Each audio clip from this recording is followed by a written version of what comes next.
Before we get started on this video, just a couple of quick notes. Number one, again, I am not the type of YouTuber to have a jersey for every occasion. So yes, we're rocking the Chris Rumble jersey. If you want my quick opinion on today's topic, yeah, it sounds about right.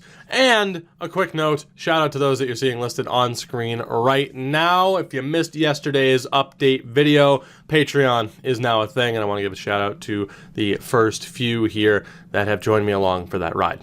So I'm a little bit late to this, but yesterday the Nashville Predators fired Peter Laviolette. I believe he becomes the 6th head coach this season in the NHL to be fired. Of course, there are numerous reasons as to why each of these coaches were fired, but for Laviolette, it's pretty simple, and that's why I gave the quick reasoning at the start of this video in case you wanted to save time.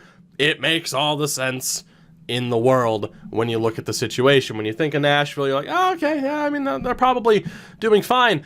No, they're not. They have lost 4 out of their last 5. Again, you can look over that if you want to, but the bottom line is, it's when you go to the standings and you go to the West, you're like, oh, okay, they're not in the Central. They must. They're not in the top 3 in the Central. They must be in the wild card, right? No, they're not. Matter of fact, yeah, they are currently 5 points behind the Winnipeg Jets. Granted, they have 2 games in hand, but they are currently 5 points behind the Winnipeg Jets for the 2nd wild card spot in the Western Conference. And bottom line, it's not good enough, is it? For a team that still had Stanley Cup aspirations. You move Subban, you bring in Matt Duchene in the offseason. That's the move to make. You're going to be over the top now. You're right back into contention. You want to get back to a Stanley Cup final, and this is where you are, behind, and again, games at hand, but behind the Minnesota Wild. Now, again, I predicted the Minnesota Wild to do better than people thought. I thought they'd sneak into the playoffs. Yeah, something had to change with Nashville. Bottom line, something had to change, and the easiest thing to change is to get rid of a head coach, no matter how well that head coach has done for you. And I do still think, I mean, I don't know, without really looking into it, I hear Peter Laviolette, and I'm like, yeah, good coach, great coach. Even obviously there is one thing eluding him in recent years, but it's a very interesting time for Nashville because you go from Trotz to Laviolette, and then that's already over.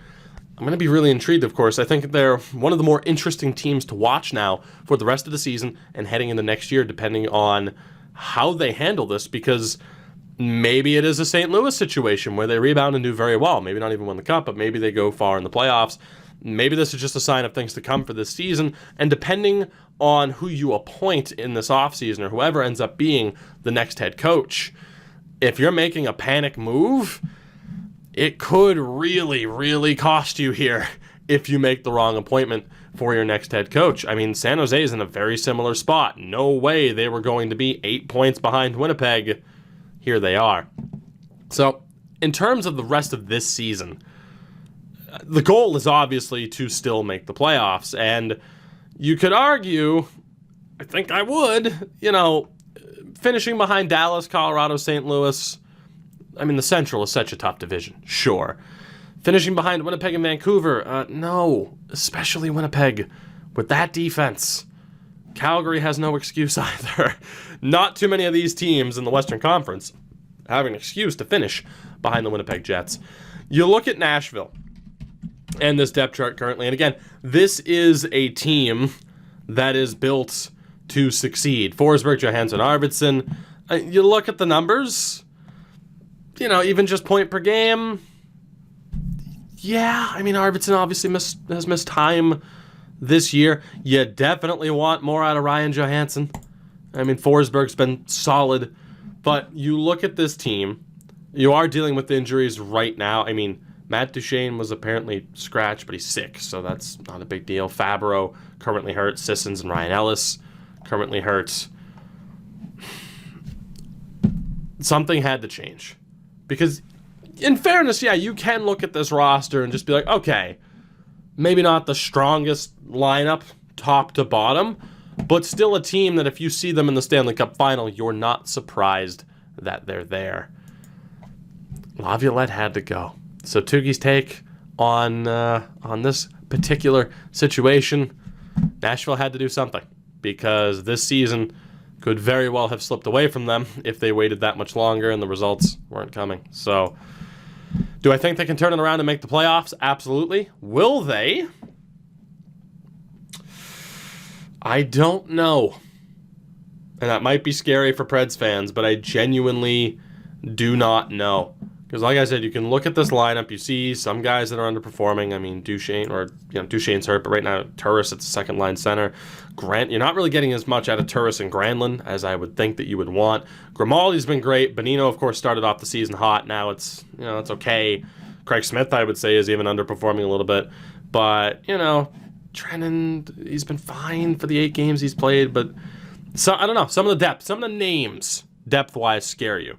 When you're seeing Colin Blackwell, no disrespect, but, hasn't done much at the NHL level. When you see Colin Blackwell, when you see Jared Tenorti, Matt Irwin, Alex Carrier, and it's like, oh, these are the guys that are having to help push this team right now, and both goalies are a sub-900 save percentage.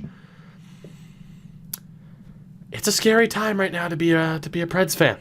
Because, again, the expectations were here, and you're not there. Are you here? Are you in San Jose territory? New Jersey territory?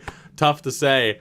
But in terms of a team that could look to shake things up if this move doesn't work, they do have some pieces maybe that you could see them selling off. But what a crazy world that would be, to be in a situation where the Nashville Predators are selling in February. But it could very well happen. Let me know what you think down in the comments below. Right move? I mean, you know what? Screw it. There'll be a poll in the top right-hand corner there. Let me know what you think. Did they make the right move? And will the Nashville Predators make the playoffs this year? I'm on board with them having made the right move.